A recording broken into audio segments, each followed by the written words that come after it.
goes, and then around 10 o'clock I switch off with Anita. Anita is in Kansas. She takes the baton, so to say. Then I start to get prepared for the walk and talk, and then after the walk and talk, I start to engage fully here in the new place here, trying to get this all ready for the middle of March, when I expect that we will at least have a soft launch here in the new studio. So that being said, last night I stayed the night here. We were building our great big huge video wall. And so I'm a hands-on guy, and I wanted to be a part of it. I wouldn't say to make sure that it was done correctly. I'd say to make sure that I just was able to give my input. Harlan was here, was setting up all the technology. Before we knew it, we looked up at the clock. It was 2:30 in the morning, and I had a couple of air mattresses. Harlan went home to Manhattan. Tim stayed here. I stayed here. And so I woke up this morning, hardly any sleep, and Anita thankfully went in and took over. And so, long story short, I'm looking at my emails for the first time this morning, sort of like, like this, wearing the same clothing. And I see this, one after the next, Hannity. I'm like, what the hell did Sean Hannity do? So it turns out Sean Hannity last night had a monologue. And in that monologue, he was talking about the DHS outlines for immigration and what President Trump will put forward as his agenda on cracking down on illegal immigration. And at the end of his monologue, which lasted a couple minutes long, just basically identifying everything that's out there, he had said that no person in the media has spent more time at the border than he has. And so a lot of you who are DML supporters and fans, and this is why I love you so dearly, you got upset at that. You're like, wait a second, how dare he say something to that level? He hasn't spent a fraction of the time yours truly has. Look, I'm not a, some of you may think that I'm egotistical. My ego is a different type of ego. My ego is, I have confidence in what I do. I have confidence in my ability, and that's really what it comes down to. I don't have the sort of ego to where I have to have a time measuring contest with anybody. If somebody else wants to say that they've done more on the border than anybody else, let them say whatever they want. My work speaks for itself. But anyway, by and large, I like Sean Hannity. In fact, I will say to this day that if Sean Hannity did not give me the 1 hour he gave me for They Come to America 2, my career would have been slower in getting to where it is, and my career still has a lot of room to expand. A lot of people still don't know who DML is, and I don't know if that's a poor marketing on my point, or maybe it's because my ego isn't to where I care if people know who I am when I walk through an airport or not. I really do not care. I care about my wife and my kids loving me, and that's about as far as I worry about who knows me. And of course I worry about you guys, making sure I keep you happy and give you the honest truth. But I sent an email to Sean this morning. Periodically we go back and forth. Maybe once every couple of months I'll send him something, he'll respond back. And I said to him, hey, I got a lot of emails this morning saying that you're claiming to be #1 at the border. Come on, you're #2 in this race. Give me some respect. And it was a joke. And Sean wrote back saying, hey man, I love your work. I didn't mean anything by it. I was really talking more about me versus the mainstream media, or whatever it may be. And so anyway, he did a nice. In fact, he even followed up with a second email just to confirm what he had said in his first email to me. So no need for you guys to go attack Sean Hannity, but it doesn't matter who is first or second. At the end of the day, I know, at least I can't speak for Sean, I can only speak for myself. I have, when I first got engaged in immigration, it was simply because I thought that I was going to create a film that nobody else had ever created. It was a little self-serving, I'll be the first to admit it. And it was making that immigration film and seeing all those things firsthand, and seeing that, when I did the research for They Come to America 1, and remember, I hadn't been in politics at that point. When I did the research for They Come to America 1, that was the first time I really learned about the mainstream media. I had never talked right and left. I wasn't a political guy at all. I think that's important for you to understand. I was not into politics at all. I certainly didn't know anything about immigration. And so when I got engaged in that, the reason why I got engaged in it, the reason why I mean, aside from the person who I had met at standing at a corner of 7-Eleven, a contractor who was out of work, sort of gave me the information that said to me, wow, you should really do something on immigration. I had done research, and I didn't see any films whatsoever about illegal immigration. All the stories that were out there were always from the perspective of the immigrant, the illegal immigrant, the illegal alien, if you will, always about how hard their life was and how they wanted a better life and how hard it was for them to get over into America. But I never saw anything from the American perspective. I never seen anything that reflected that poor guy who I had seen standing on the corner of a 7-Eleven holding a sign saying deport illegals and then telling me he had lost everything because of the guys who were taking his work. So when I did my research and I didn't see anything, I thought that was bizarre, and so I wanted to make a film that nobody else had ever made before. And then I started researching ABC, NBC, CBS, CNN. I started researching, even Fox. I started researching where to go and what was going on. And then what I saw was Miami and Arizona and San Diego and all these different places. But when I went to those places, I saw a much different story than what had been given me on all those research reports I had done, on all those news reports that I had done. And so that is really, for those of you who don't know how I got into this position, even having, sitting in here telling you I didn't go home last night because I'm building a monitor wall for a media company. Had you asked me, I don't know, 7, 8 years ago, if I thought this is where I would have landed, I would have told you no way. I went to film school to try to be the next Steven Spielberg, not to be a documentary filmmaker and a news guy, not at all.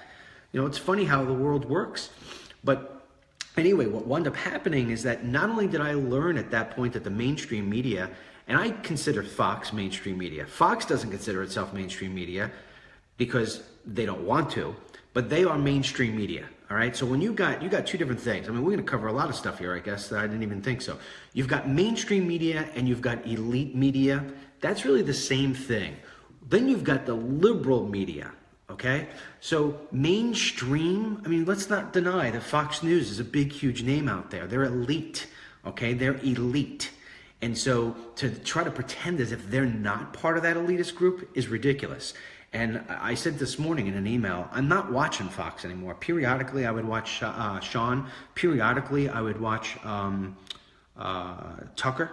I'm friends with Brian Kilmeade from Fox and Friends. We used to be neighbors. We've gone away with each other, with each other's families. I will not watch anymore. Now, why, DML? Why? Well, I usually tell you about 99% of everything I've got in front of me. This is one of those things I'm going to keep close to the vest. But I will just tell you that I've seen enough of my days at Fox News to realize the fact that, there's selective picking on what you're told and what you're not told. And something really disappointed me this week to where I said, you know what?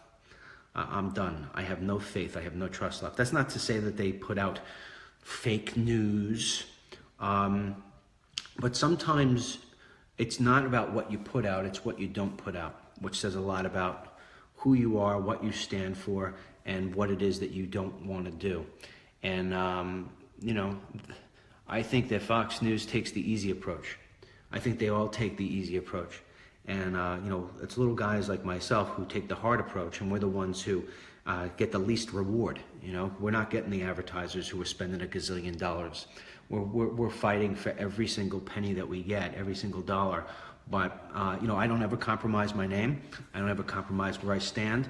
And so there's something that happened this week. And I just said, you know what? I'm done with them. I'm just done with them. Keep my I will never, I is telling you right now, I will never, ever, ever, ever appear on that station or any of those stations ever again, unless I run for office one day. I will never, I got another one. Why don't you go on? You should be on to TV right now talking to everybody about the border. Why aren't you on there? Why do they got Tommy Lahren on there? Why do they got Geraldo on there? They should have you on there. They called me, I wouldn't say yes. I wouldn't say yes. I'm not going to be cherry picked. I'm not going to be used when they want to use me. I'm just not going to do that. I have too much pride. And I'm a man of my word, and my word is that I'm not going on there. I think they've all lost their way. I think Fox News is as guilty as anybody else. Have you heard Shepard Smith lately with his rants and raves? You know, so anyway, long story short, so that is what happened with Sean Hannity in the comment that he made last night, went back and forth or whatever. But I think we all know who has spent the most time. But when I had gone to those places and done my films, I realized not only did we have a problem with the mainstream elite media who had never taken the time, including Fox News, to show what I had shown going down at the border, but that they were misleading people. I wouldn't say Fox News was misleading people. The other guys were misleading people that that the immigration story was all about the poor immigrant who just wanted a better life, or the illegal alien who just wanted a better life, who was just here for a better life, and that there was no repercussions really to the American worker or to the American person who lost their life. I mean, this stuff was all buried. And although I will never, ever, ever be given full credit for it, I know that all my documentaries and appearances on Fox News and stuff like that really brought shined a light on this topic. I'll give you an example of why. And I didn't want to make this episode here about me, but I think it all ties in. When I had thought about running for office, the woman who does our website with me as an editor, her name is Anita. She is now one of my dear, dear friends. She also was one of the top volunteers for my exploratory committee when we were thinking about maybe running for office. And not so long ago, maybe about 9 months ago, 10 months ago, we were talking, and I said, you know, Trump is basically running on my stuff. And she said, yeah. She goes, but you know, I've read his books, Dennis. And I haven't read all of Trump's books. She says, I've read his books. He has said a lot of the same things that you have said, you know, recently. And the one thing about Trump is that he gets a lot of his information from watching Fox News. And so when you look at the way that he was, talking about some of these issues way back when he was a full-blown Democrat, and the way that he was writing about those issues later on, I think some of the reason why he changed his tune is because of what he had seen on Fox News. I mean, he watches a lot of Fox News. And the guy who brought that information to Fox News was yours truly. So I would like to think that whether directly or indirectly, I know that I had a major impact on the way that he thinks.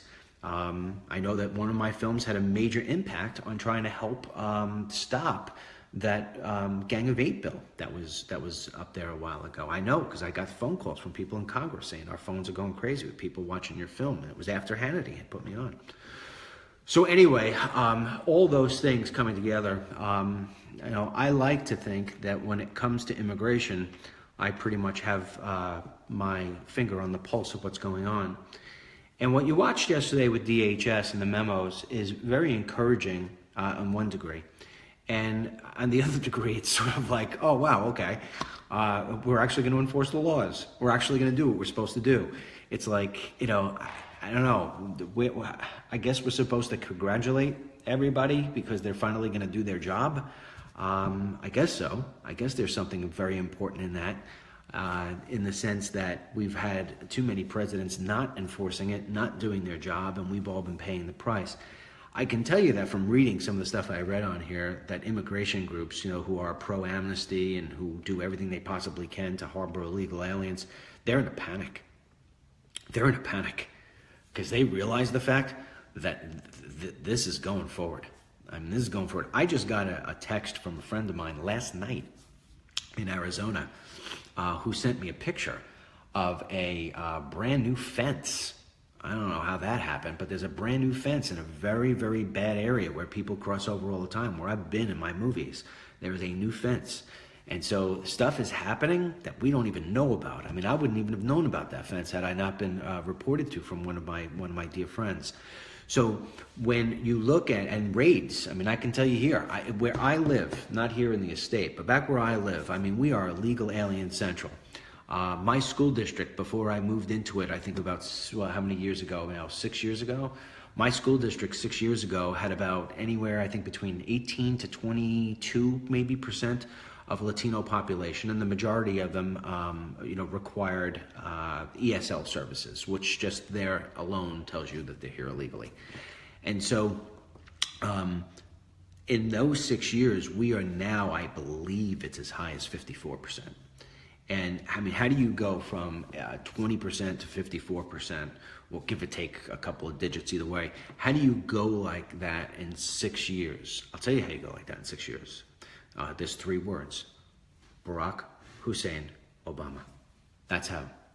And so we have had an incredible impact in our town, and nothing gets done about it. Nothing gets done about it. In fact, I'll get pulled over. Listen to this. There's a new law in New York State that says that if you have tinted windows at all, you need to get the tint taken off. Now, I need to get my car inspected, right? We still have inspections up here in New York. It's ridiculous.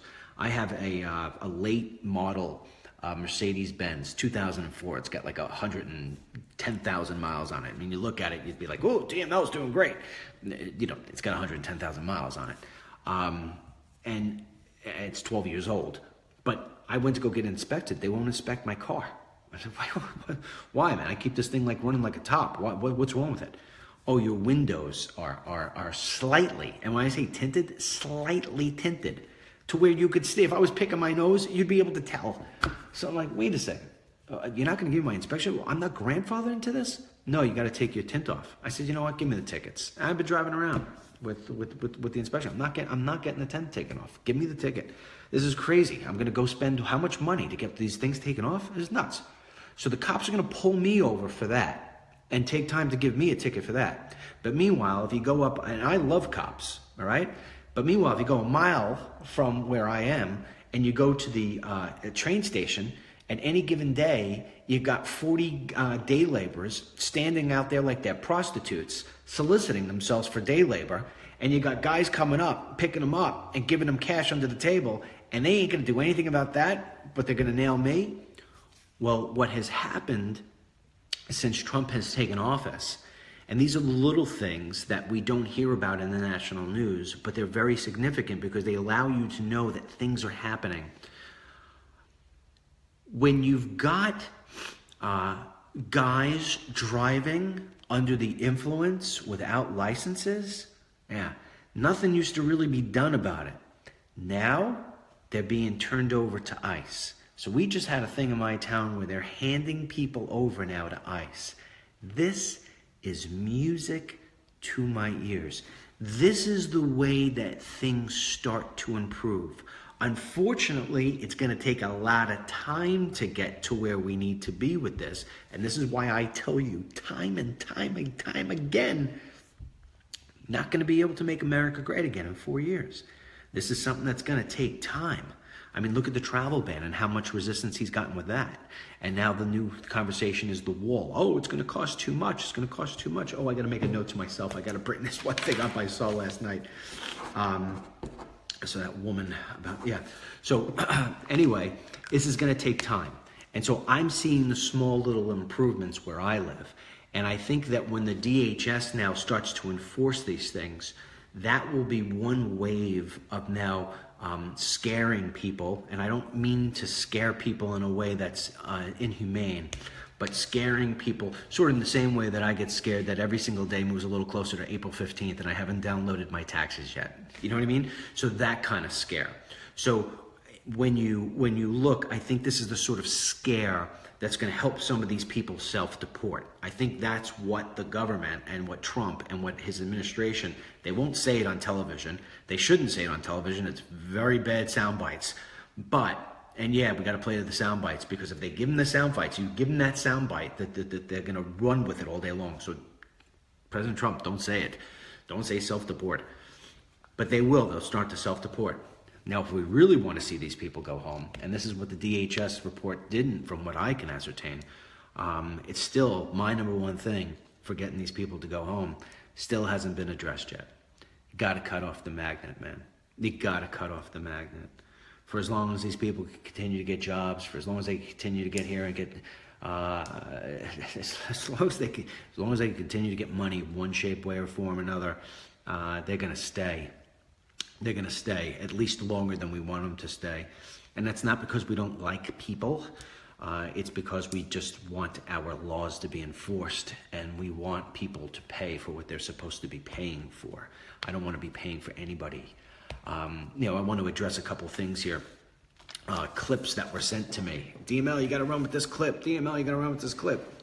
And both of them were Fox News clips, and I told you I'm not watching it anymore. So unless you send me a clip, I'm not gonna look.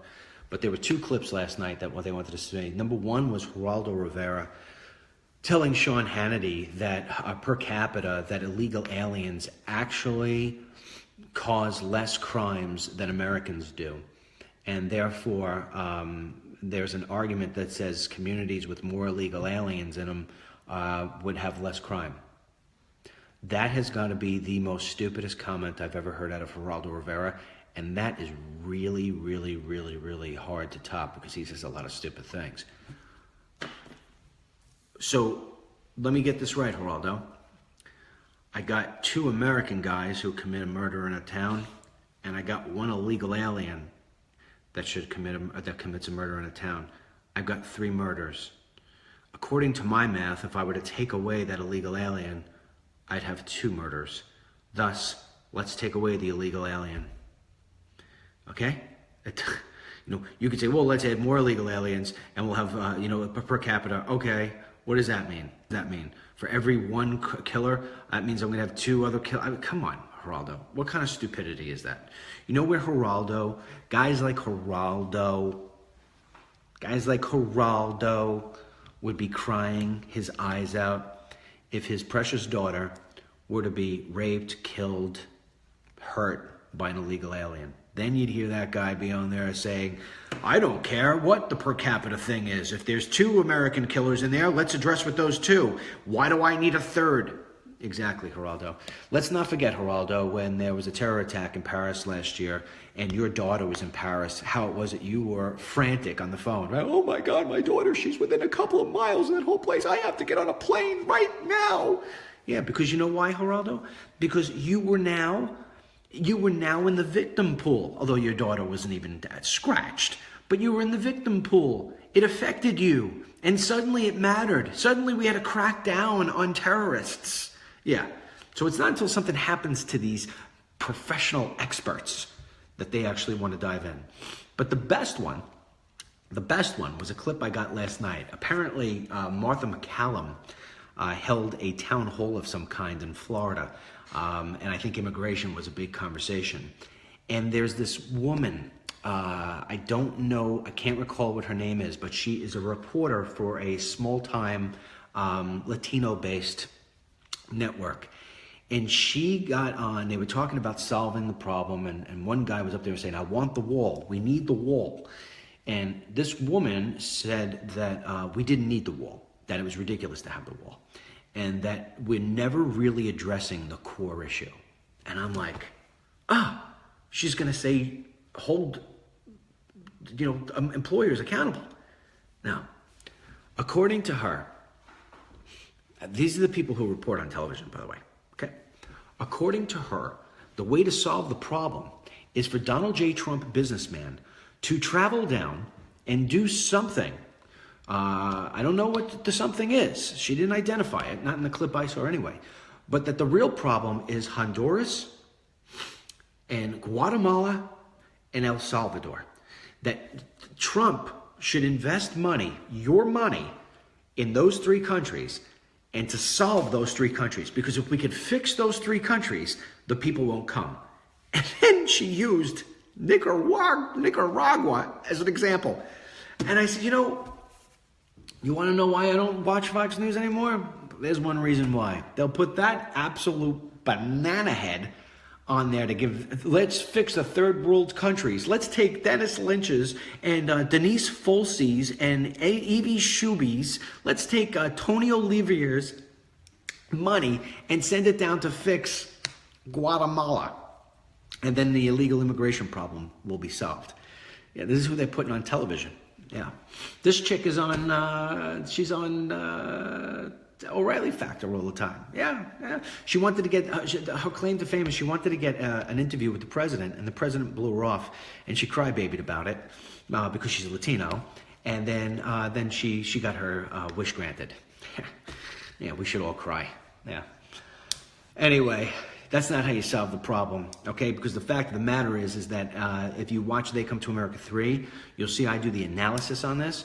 Although Honduras is one of the most dangerous places in the world, when you look at Guatemala and you look at El Salvador and you look at Honduras and you take them together and you measure it against some of the most dangerous cities here in the US per capita, we are more dangerous than it is down there, okay? So the illegal alien from Guatemala has a better chance of getting him or herself killed in some US cities than he does down there. Trust me on that one. And if you don't want to trust me, you can just watch the movie and get the stats for yourself. Anyway, that's really that. I don't know what else to tell you. I don't know what else you want me to tell you. I'll read some of your comments here before I go. No amount of money will solve the problems in those countries. I agree with you. Yeah, banana head. I don't know. What else am I supposed to say, Susie? I'm not supposed to do name calling. I'll tell you what. You know what I'll do? Why don't we get into this? I will show you why it was. We didn't go home last night. You know, we stayed here. We worked through the night. We're trying to get the software to work. So this way, we got this big, huge monitor wall. I'll show it to you now. And we're trying to get it so this way it lights up with one big, huge image, or that we could have it with 9 different images. It was pretty cool, and it was so late. I'm like, I'm not driving. I live 2 hours from here. See, it's funny, when I had the Newsmax show, I used to, and I got paid peanuts, by the way, but I did it because I thought I was helping build a network.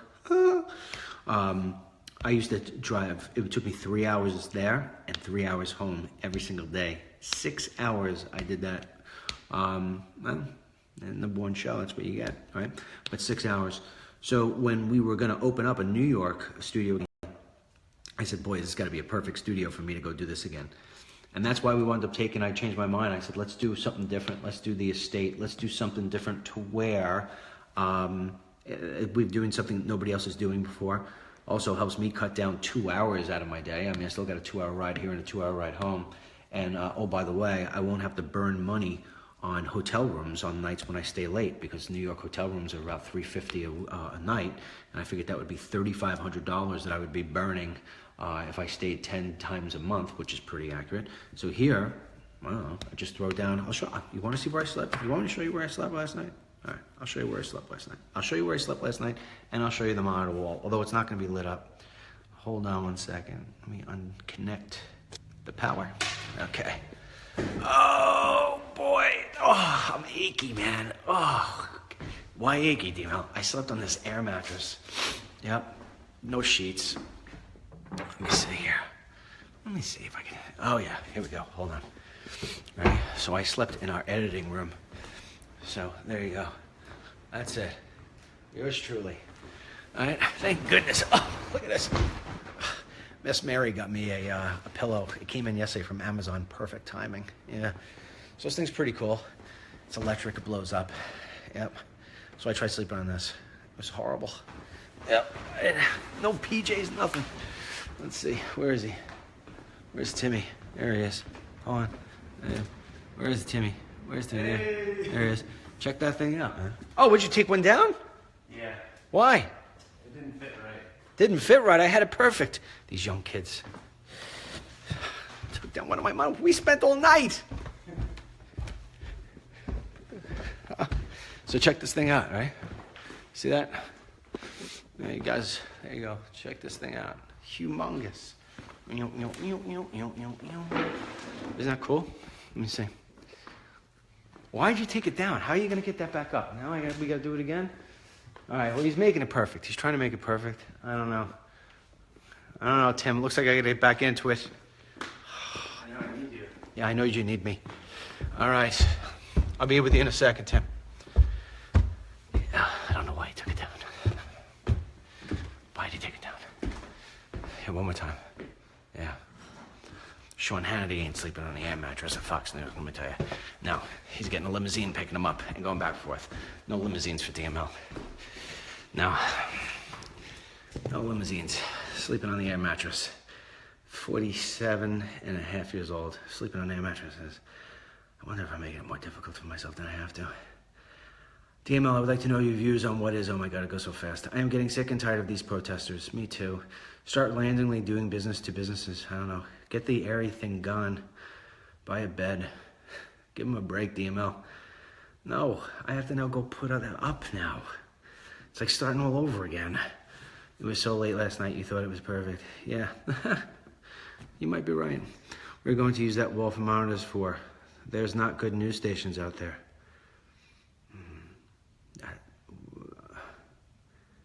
I did not buy that to play other people's news. Don't worry. Sheets, more sleep friendly. Yeah, all right. You know, any guys out there? You know what I'm talking about. All right, thanks for all the efforts. All right, well, listen, I'm going to jump off at this. Now, I'm deeply concerned that he took off the monitor. Okay. Anyway, we end on this. Download the app if you haven't downloaded the app. Hold on, let me hit the recording, ready? Doot. If you have not downloaded the DML Daily app, please do so by going to your iOS store or to Google Play, depending on your device. Search for Dennis Michael Lynch and download the app. It's completely for free. You will get all the updates of the news that you need to know. That's that. And I want to thank you one more time. I think we got a lot of donations last night. Let me see. We've been getting a lot of donations. You guys are the bestest. Yeah. I also got a notification here that my desk is coming in late. That's no good. Now I have to get a new desk. You know, I was told it was going to come in first week of March. Now I'm told it's going to come in May. I can't wait till May. Well, how do they get away with that stuff? I never do that. You know, if I tell somebody you're going to get something, you're going to get something. I mean, once in a while, I'll be a little late with DVDs, a week here, a week there, or not. Yes, we did. Who's our last donation? You ready? I'll call it a donation name. How does that sound? I got a little report here. It goes in. So, DennisMichaelLynch.com/donate. Who's the last one? I have $50 donation from GVY Property Rentals. Thank you very much, GVY. I'll give you another person who sent us one yesterday. $30 from Linda Kuhn. Thank you, Linda Kuhn. Another one. These are all yesterday. $20 from Barbara Carver. Thank you, Barbara. Another one. $20 from Jennifer Loftus. Thank you, Jennifer. And last one, and then we'll get off. $5 from Norman DeCindis. Thank you, Norman. And $20 from Kathleen Vitale. She says, good luck with your new endeavors. Truly happy to finally see truthful media. God bless you. God bless you too, Kathleen. $50 here from Colette McNamara. What'd she write? Good luck. Thank you, DML, for all that you do. Good luck on your new endeavor. Behind you 100%. I wish I could add on a couple more zeros to the amount. Best wishes. Oh, stop that with the more zeros. You kidding me? Thank you so much. That's crazy. Don't ever apologize for giving a donation. Are you kidding me? $100 is the last one. $100 from Lisa Anderson. Thank you so much, Lisa. Thank you, all of you. Okay, so here's the deal. I'm going to go downstairs and I'm going to put that monitor back on the wall and try to refrain myself from going bananas. And then I am going to actually go home. Yeah, maybe Miss Mary will have some tuna fish for me. All right, we will see you later. God bless you. God bless the United States. God bless our troops. And God bless all the new ICE agents that are coming.